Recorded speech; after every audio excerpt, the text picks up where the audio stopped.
그리고 또 다른 소식으로 가보겠습니다. 박성규님, 최근 관심을 받고 있는 그때 그 차가 있다면서요?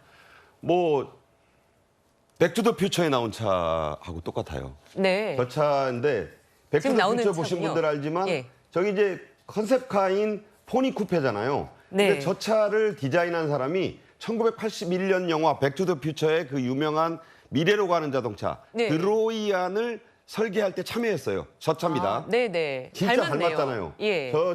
저거 보면서 추억 떠올리는 분들 많을 텐데 저 차의 컨셉카가 바로 이 포니 쿠페입니다. 그러니까 네. 1981년 영화인데 이 차를 만들 때가 그 전에 1973, 4년이었고 그때의 기억이 그대로. 근데 저 차가 이제 좀 이따 얘기 나오겠지만 아깝게 묻혀버렸잖아요. 그러니까 그 제2차 오일 쇼크의 파동 속에 저 차가 빛을 못 봤습니다. 그래서 그 이탈리아 이 디자이너 그분이 야, 저 차 참 뛰어난 차인데라는 생각을 갖고 있다가 이번에 정주영 시대에 사라진 차를 네.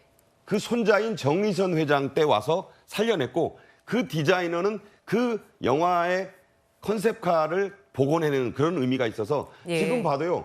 저 차가 굉장히 첨단입니다. 테슬라 모델이 이제 곧 나올 텐데 테슬라 모델에도 영향을 줬다라는 자동차 전문가들의 지적이 있어요. 네. 박 의원님 말씀처럼 보면요. 이현정 의원님. 네. 반세기가 지났는데도 좀 미래적인 느낌? 이런 게 있는 것 같습니다. 특히 1974년도에 저런 디자인을 했다는 게 참 믿기질 않습니다. 네. 지금 내놔도 아마 저는 뭐 정말 불티나게 팔릴 것 같은 모델이거든요.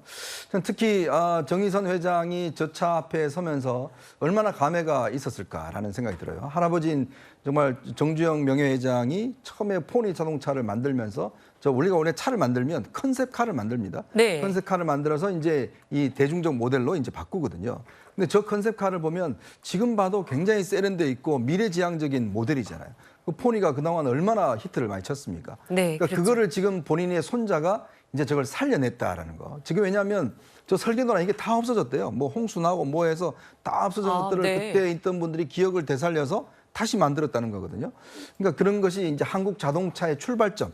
즉 포니가 보면 결국 이제 우리나라 자동차의 처음 이 모태 같은 거잖아요. 네. 그거에서 어떤 모델이 된 모델인데 사실 그것들을 이제 다시 되살려냈다는 거는 그러니까 현대차가 가지고 있는 역사성 그리고 이것이 앞으로 전 세계적으로 발전할 수 있는 가능성 뭐 그런 것들을 위해서 저 복원이 이제 하나의 레거시를 만든 것 같습니다. 네. 최진봉 교수님, 근데 왜 그때 당시에 생산이 안 됐었는지 좀 설명 부탁드립니다. 아까 뭐 박상 의원이 잠깐 말씀해 주셨는데 사실 이게 예. 1974년도에 처음 컨셉카를 만들었는데요. 예. 그리고는 생산을 하려고 했는데 오일 쇼크가 온 거예요. 그러니까 경제가 상당히 안 좋아졌죠. 전 세계적으로 경제가 안 좋아지다 보니까 판매를 할 수 있는 판로가 이렇게 열리질 않은 거예요.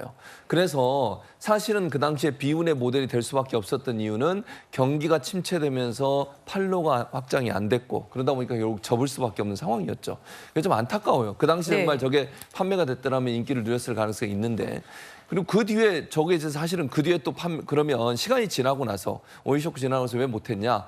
자연재해 때문에 저 차 컨셉카하고 그다음에 도면이 사라져 버렸대요. 네. 그래서 결국 이번에 다시 복원을 한 거거든요. 그런 점에서 본다고 하면 좀 안타까운 역사를 가지고 있는 그런 차가 아닌가 이런 생각이 듭니다.